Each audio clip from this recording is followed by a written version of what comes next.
In this episode of Travelogue, we explore Guangzhou on the Pearl River Delta. We'll discover how family clans shaped this city's fortunes and how the spirit of change turned it into a modern-day economic powerhouse. The Pearl River, known in Chinese as the Zhujiang. With its eastern, western and northern tributaries, it's actually a vast river system, the third longest river in China and the second largest by volume. And presiding over its mouth on the South China Sea is Guangzhou.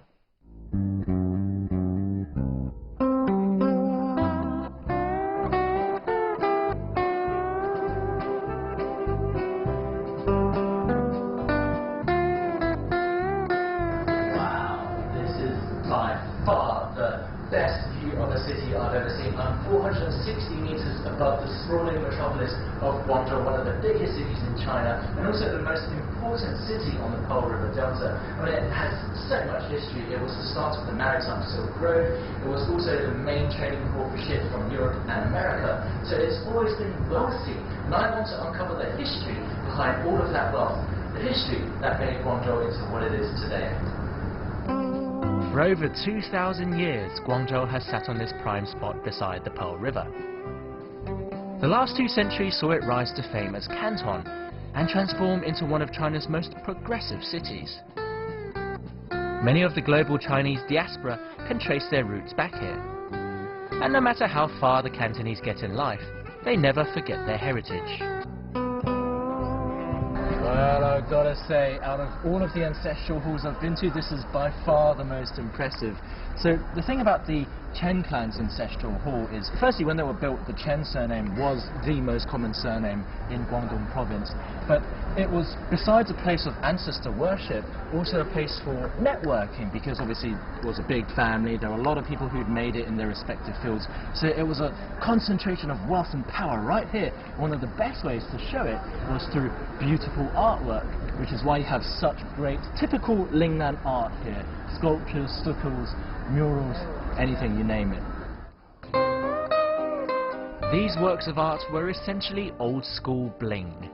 They showed off the Chen family sophistication and are exemplary of Lingnan art, which is all about attention to detail. Look closely and you'll find auspicious motifs carved into the wood and stone, and figures from folk operas sculpted out of plaster and porcelain.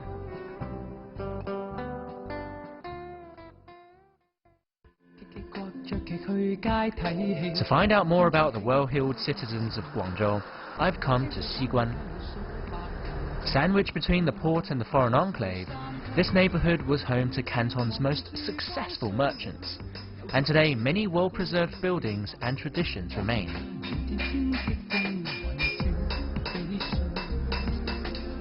南方的很久，就是用铜器了吧，煮饭啊、煲茶、煲汤啊，什么都有。您是一直在做铜器是吗？是啊。做了多少年了？做了40多年吧。40多年了。兴趣啊，自己的，每天这样做，对身体就好了。好。 Before the 1960s, copperware was all the rage in Guangzhou. And since copper is antibacterial, in the past every family had to have a copper wash basin or kettle. They were treasured heirlooms to be passed down from generation to generation. 就把一些旧的东西把它升级了。我喜欢喝啤酒啊，玩骰盅，所以我就把它开发出来了。包括好像那个铜麻将，这是实心的，一个有3.4两一个。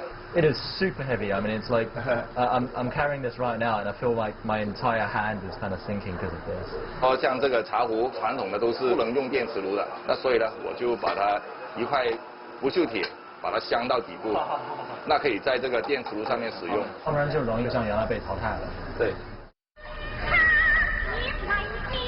Sitting down with these 2 generations of craftsmen, I find that each has his own take on the future of the family business.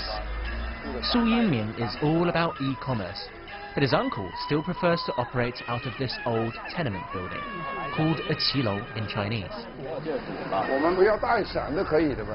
下雨的可以避，天气热了可以有太阳的可以晒太阳。夏天的时候听他们说就睡这里。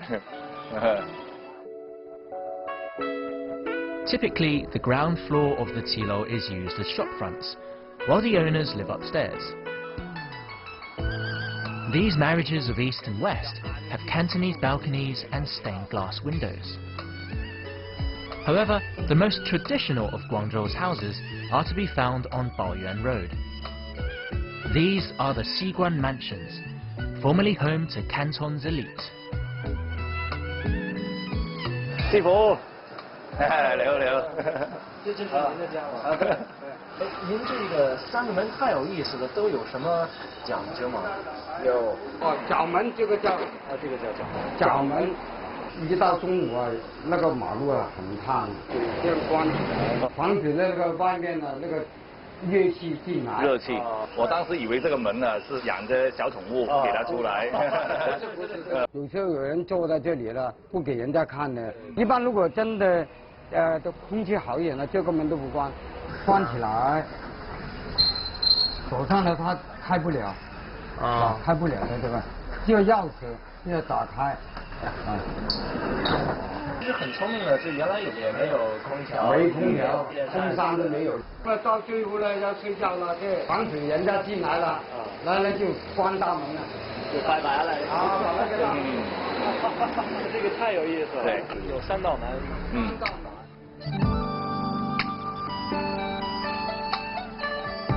I just can't shake off how ingenious the Cantonese are.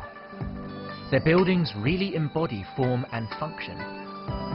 The attention to detail is also part of the secret to the fame of Cantonese food, and Yingming knows just the place to try some.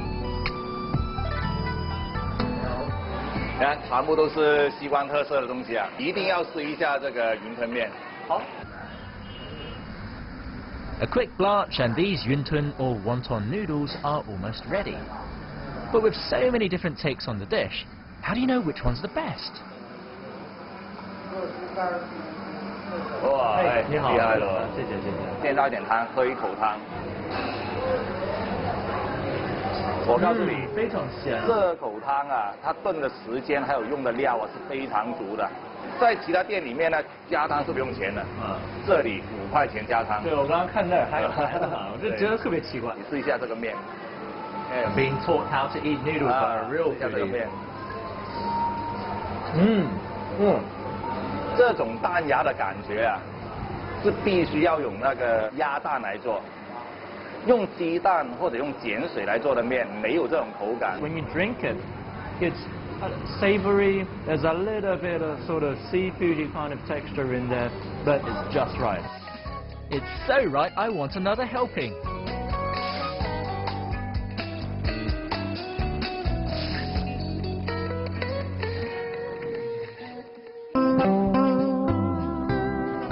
Coming up next, we explore Guangzhou's foreign enclave and find out how the West did trade with Imperial China. Then we'll take a look at the lives of the early Cantonese emigrants.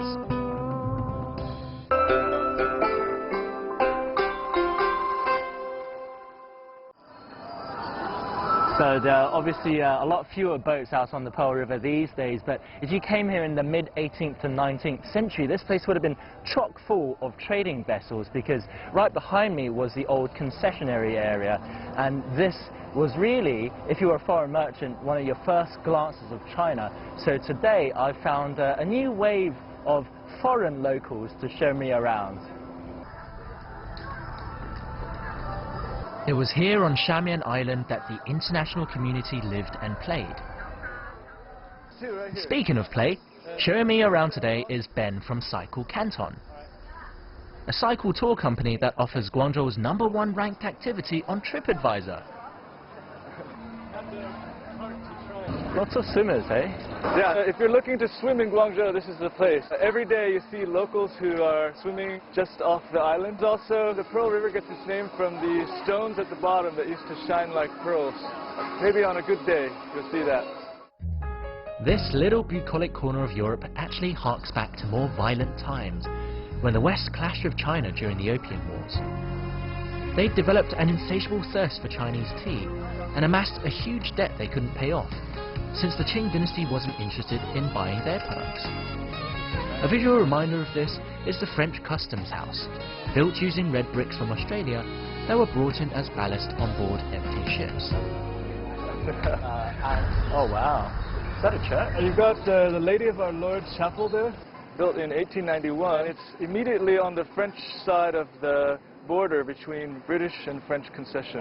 So always neighbours then. Exactly. Actually, the island was bought by the British after the Second Opium War, but they leased this side to the French. Shamian Island seems worlds away from the manic streets of Guangzhou, which may be why its scenic boulevards are now popular destinations for both wedding photographers and selfie-addicted hipsters alike. Oh, it's a good location. Yeah, this beautiful building on your left used to be the French police station. You wouldn't know it from today. No. And it's located right at the end of the island, so the bridge just opposite the French police station was guarded 24 hours a day. Very exclusive here. That's changed quite a lot in recent years. Yeah. Today it's one of the popular places for foreign visitors as well as locals. Prior to Shamian Island, foreign merchants operated out of what were known as the 13 factories. Unfortunately, they burned down during the Opium Wars, and a museum now stands on the former site. What were the 13 factories? These were actually merchant houses built by the Chinese merchants, and they would be rented by foreigners as offices and warehouses. Why were they located in this part? Because the Qing government wanted to confine the trade here at Canton, and they chose a place in the western part of Canton. So you could say basically every foreign merchant who came to China was pretty much located here. Mm-hmm. Wow, there must have been so much trade here. In those days, Canton was one of the fashion capitals of the world. You could also find China's most desirable exports here, such as lacquerware, ivory, and of course, porcelain. Much of it would cater to Western tastes, custom-built orders, which required a little more communication. The foreigners called him Huangpu. He could speak English, Portuguese, and Spanish well. Better than what I could do.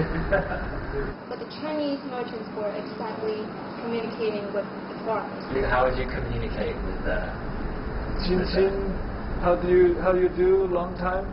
My no have see. I can secure have long time before time my no have come to shop. So what thing you want to? Oh, some little chow thing you have got some ginger sweet meat. No, no got. Hey, I can do the accent because I'm Chinese. In all seriousness though, the Pearl River reminds me of the Thames in London. Both rivers run through the heart of their city, and in doing so, turn it into the trading capital of the respective empire. They not only brought in wealth, but also new cultures, ideas, and even lifestyles. The Thames has been called liquid history, a term I feel is even more appropriate for the Pearl River. Guangzhou has many waterways, canals, and streams, and this is one of the few that remained uncovered. Like the Thames, the Pearl River was once heavily polluted, but thanks to an ongoing city sanitation campaign, many streams are now clean enough to bathe in. And where there's fresh water, there's fresh food. Oh my god! This is not a pet market, right? You know, Cantonese are said to eat everything with 4 legs with a kitchen table, so here you have it. Jeez, yeah. I've never seen this many varieties of frogs and tortoises. Holy, well guys, if you want some really authentic local Chinese food, this is definitely the place to go. Check that out, that is definitely not a snake tail. Oh my god, they've got crocodile right here. Here is very fresh. Okay. Oh my god, look at this. That is absolutely as fresh as it'll ever get. With such a large variety of fresh ingredients, it's no wonder there are so many Cantonese restaurants in Chinatowns around the world. The Cantonese just miss their home cooking.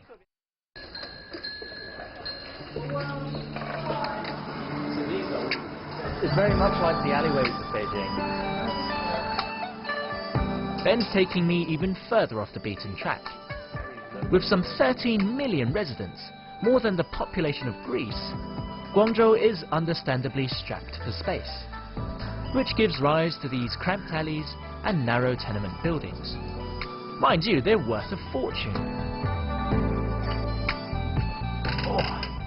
Oh wow, this looks like we're in someone's house. Yeah, actually 5 houses here on the one property. Toward the end of the Qing dynasty, many Chinese families in Guangzhou left China. In the 20s, with the new government, they decided it was time to move back and contribute to rebuilding the new China. They had 9 kids, 4 daughters and 5 sons. Big family. And the 5 houses here were intended for their sons.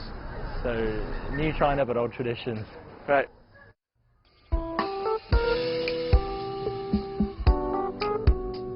These days, the house is managed by a family relative, who's turned it into an old-style cafe.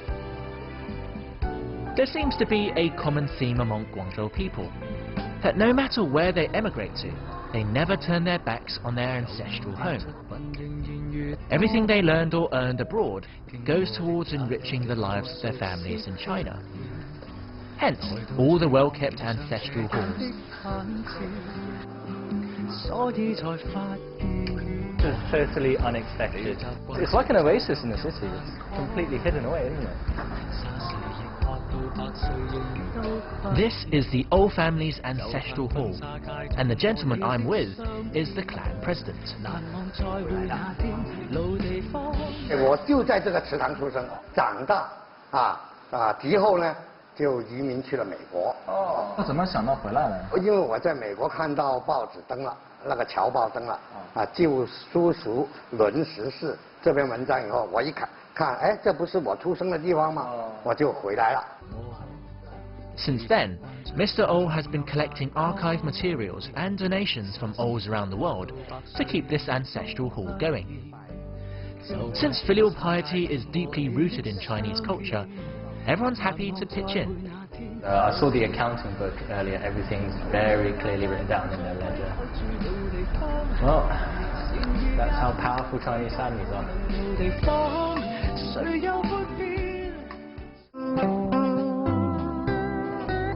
Coming up next, we take a step back in time to explore Guangzhou's past, before meeting up with the innovators who are helping to shape the city's future.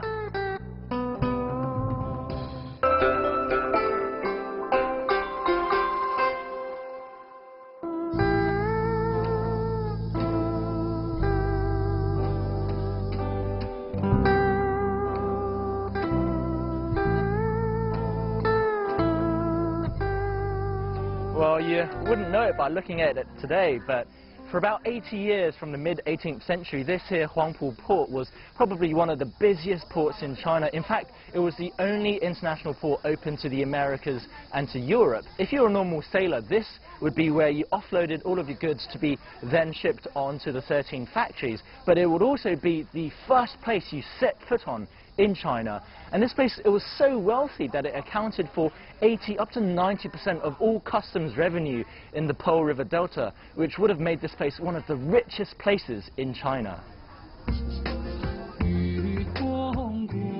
There's not much left of the old port, but the sheer number of ancestral halls located here hints at the scale of the former operation. As we've already seen, whenever someone makes it big, they'll build an ancestral hall. The better it looked, the more successful you were. This would have been Canton's Manhattan, its central business district, a place for Canton's high rollers to strut their stuff.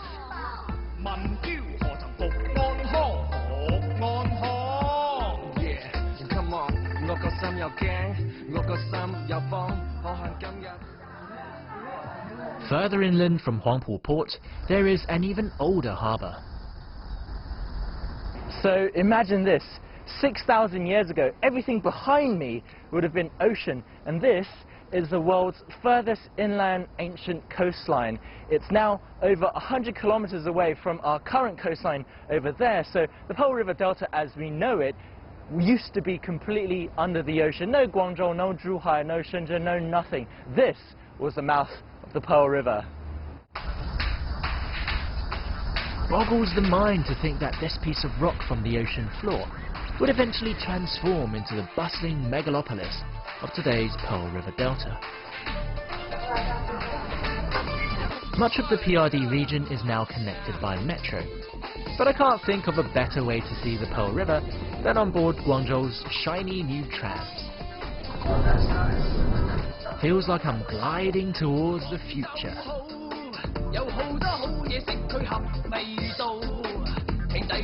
Wow.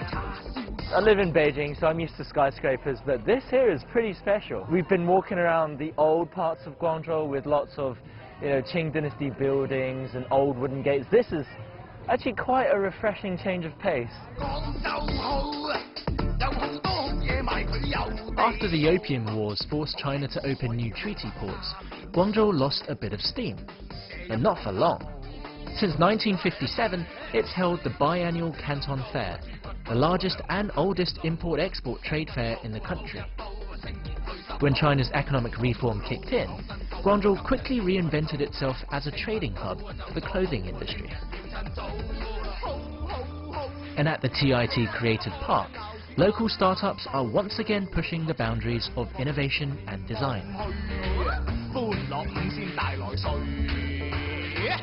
整个中国时尚前沿应该是在深圳、广州。很多人对于广州服装市场的一个了解是会从13行开始的。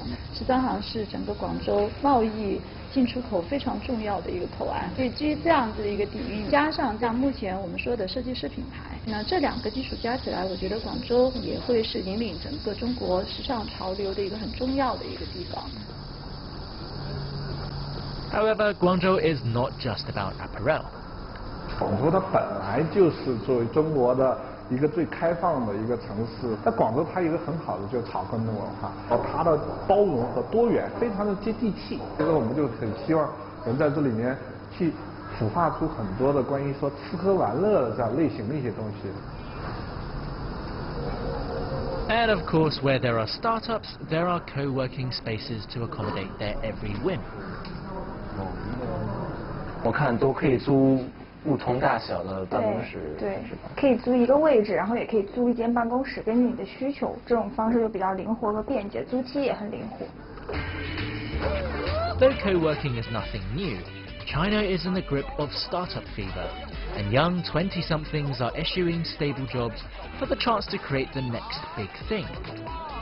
Who knows, perhaps the next tech unicorn will come out of this very office. For now, the heaviest hitter in this creative park is Wechat. 是的，我们2011年1月21号发过微信第一个版本，2012年3月29号用户数就达到了1个亿，一共只用了433天。现在我们的月活跃用户数已经超过了9个亿，在世界上也是很顶级的这么一个月活跃用户数。在中国你就会用微信了是吧？也没有，这是整个团队一起努力的结果。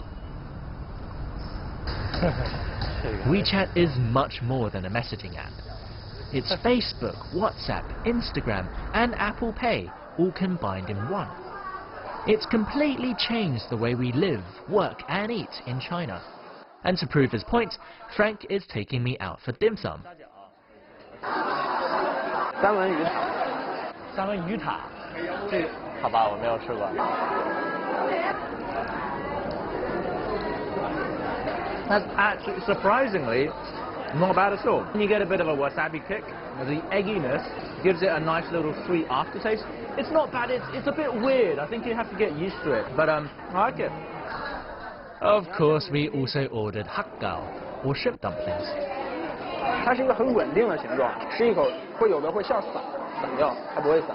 You know what I noticed? Everyone in Guangzhou is a foodie. It doesn't matter in what sphere you work in. If you come to Guangzhou, you'll have to know how to eat. One simply does not eat dim sum alone. These brunches are as much about enjoying delicious bite-sized morsels of food as they are about having great conversation with family and friends. Frank tells me that 93% of people in first-tier cities like Beijing, Shanghai and Guangzhou use Wechat, and that Wechat Pay is revolutionizing the way we spend money in China. I wholeheartedly agree.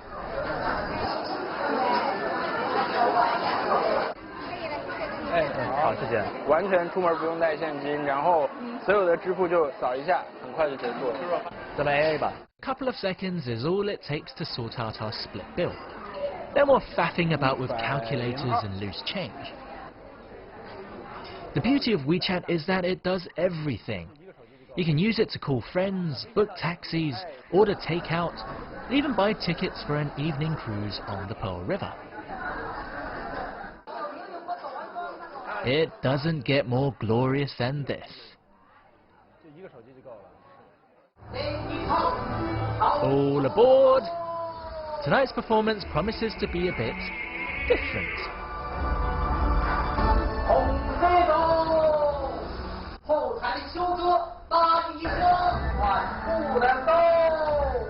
I like it already. It's a bit like we're in the middle of a Qing Dynasty movie.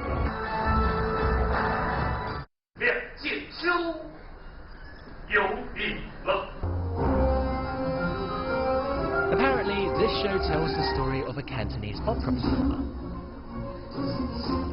Although, with all the aerial silks and moving stages, it feels more like a Disneyland ride.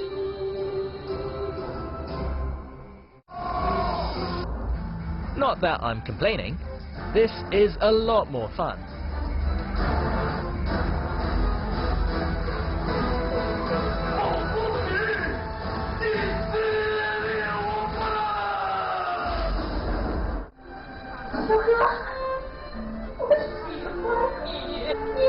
Yeah, I have no idea what's going on. But that doesn't stop me from enjoying the show. Because this is how you should upgrade traditional Chinese opera for the 21st century. Cantonese Opera 2.0. I like.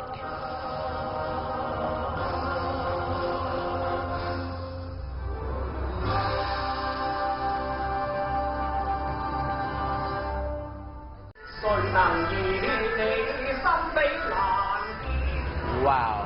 I mean, just look at this amazing view. I'm so happy to be alive right now. Obviously, a couple hundred years ago, the Pearl River was probably still as impressive. And back then, too, Guangzhou would have been a place that's on the cutting edge because it was one of the few ports in China that was open to the outside world. And I think, you know, Guangzhou is an interesting beast. It's chaotic, it's manic, it's traditional, but it's always changing, and I think that really is the essence of this town. It's always evolving, it's always at the forefront, and I think the Pearl River definitely has something to do with that.